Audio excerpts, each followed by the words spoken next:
Welcome everybody to a new video of Bitcoin Edge. Today we will take a look in some news and we will take a look in the charts after the news.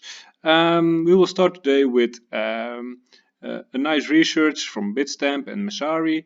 They have like really in-depth explained what the halving means, what it is, also what it means for investing, what it means for the miners.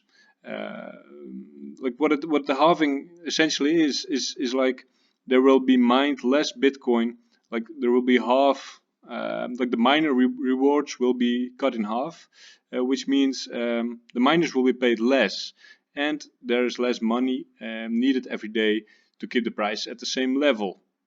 So the inflation is cut in half. But that means as well that miners earn less money, maybe if the price isn't going up after the halving. So they're talking about the possibility of bank or like miners going bankrupt and the security which it has on the system. So yeah, very in-depth, very interesting article or research, and I will place a link on it in the description of the video so you can take your time and read it in depth. Peter Schiff here is a known Bitcoin bear, and he is talking about the miners as well. It's quite funny because he's a Bitcoin bear since 2012, and yeah, well, he's a bit like a gold bug himself. So people like to tease him with images like that, and we all know what the Bitcoin price did since 2012. So yeah, I would be quite salty as well if I was him. People always like to tag him and stuff, and like to tease him about it, and especially this image they like, because like gold is at the same price as in 2012. As well, look at my Twitter page. I post charts here as well. So please give me a like, give me a follow, subscribe to my YouTube channel, and yeah, just a heads up. Bitcoin Edge, please look it up. Link in the description of the video as well. Yeah, stock to flow model, not that interesting. It's all can be found in the article.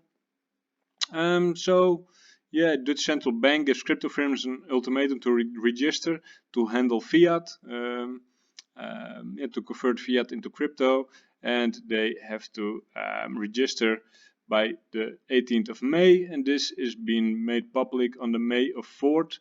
So the Dutch crypto firms who handle fiat don't have a lot of time to get their affairs in order. A look at the price. This is lower time frame, 1 hour chart, Bitstamp. Yeah, we broke out. This trend line broke.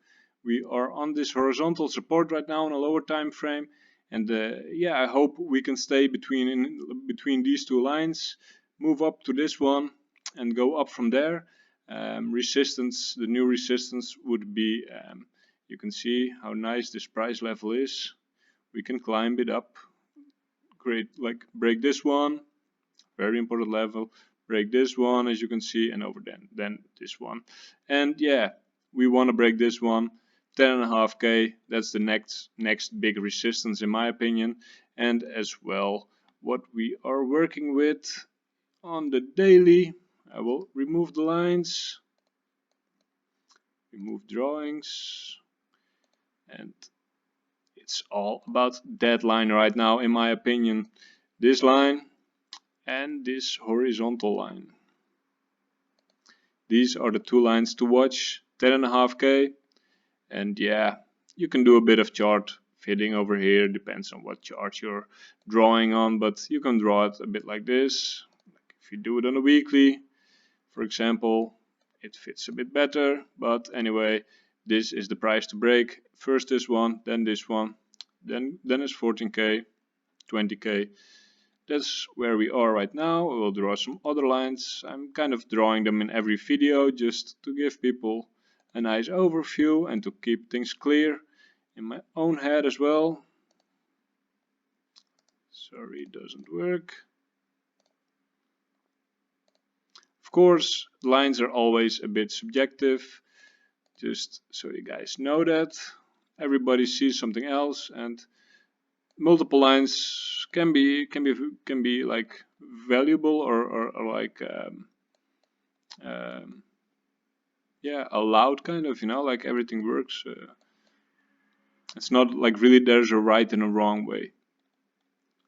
Of course, they do need to like touch 3 times and stuff like that. But yeah, have a nice look in here, and yeah, let's take a look at this one. Important line, does it add up with this one as well? Yeah, it kind of does. Yeah, 9.5k in very important level, as you can see. We need to break that one. Hop on this one, next one, 10.5k, and if we break 10.5k, we already broke this one as well. So yeah, that's what we're looking for on BTC. Of course, multiple things are possible. We can make a higher low, for example, and then break it, or we can wait a bit longer before we break out of it. Halving is in about 5 days, so that would be yeah, well, next week. So yeah, that's about it. Let's take a look at the Ethereum USD chart. Still in the rising wedge. Very, very bearish, if you ask me. At least these lines are really bearish. We can zoom out a little bit. Yeah, really important lines. We need to break above this level, as you can see, and after that we need to break above this one. But it isn't looking that great, actually. The Ethereum ratio isn't doing that well either. No, not at all. I was bullish on it, but if they break this horizontal line, the bottom trend line, yeah, I mean, I don't even want to short that low. But yeah, it doesn't look that good. We want this line, wait a second, this line to break. But yeah, it looks like it's gonna do another retest or maybe even break this line. Yeah, I can delete this setup because, yeah, I mean, if you want to take a risk, you can buy it here, because like that's as low as I want to accept the price to go.